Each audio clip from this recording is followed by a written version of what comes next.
পরমারাধ্য শ্রী শ্রী বাবামণির রাতুল চরণে প্রণাম জানিয়ে এবং আমার সমস্ত গুরুভ্রাতা ও গুরু ভগিনীদের প্রতি সশ্রদ্ধ জয় গুরু সম্ভাষণ জানিয়ে আজকের পাঠ শুরু করছি। ওম অখণ্ড সংহিতা বা অখণ্ড মণ্ডলেশ্বর শ্রী শ্রী স্বামী স্বরূপানন্দ পরমহংসদেবের উপদেশ বাণী দশম খণ্ড, নাম জপ ও বিশ্বাস। শ্রী শ্রী বাবামণি ব্লক কাটিয়াই চলিয়াছেন। শহরের জনৈক বিশিষ্ট উকিল প্রশ্ন করিলেন, অবিরাম ভগবানের নাম জপ করতে করতে তারই ফলে যদি ভগবত বিশ্বাস আসে, তাহলে তো বুঝতে হবে যে আমার অটো সাজেশনেরই এটা ফল। একবার জপ করছি আর মনে মনে ভাবছি যে আমার বিশ্বাস আসুক, বিশ্বাস তো তারই ফলে এলো বলতে হবে। শ্রী শ্রী বাবামণি বলিলেন, না, তা নয়। বিশ্বাস কোনো ম্যানুফ্যাকচার করা জিনিস নয়।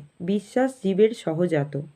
জন্মমাত্রই জীব ভগবানে বিশ্বাস নিয়ে এসেছে। ভগবানের নাম জপে তার চতুর্দিকের সহস্র সংস্কারের বাঁধন কেটে যেতে থাকে এবং তখনই সে নিজের ভিতরের অন্তর্নিহিত সহজ বিশ্বাসকে স্বচ্ছন্দ দৃষ্টিতে দেখতে পায়।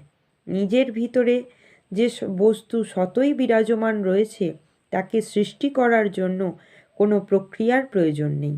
তাকে দেখার জন্য, স্পষ্টতর করে স্ফুটতরভাবে দেখার জন্যই নাম জপ। নাম জপ বিশ্বাসের জনয়িতা নয়।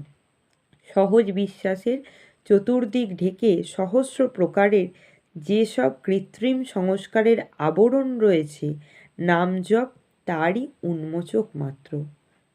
জয় গুরু।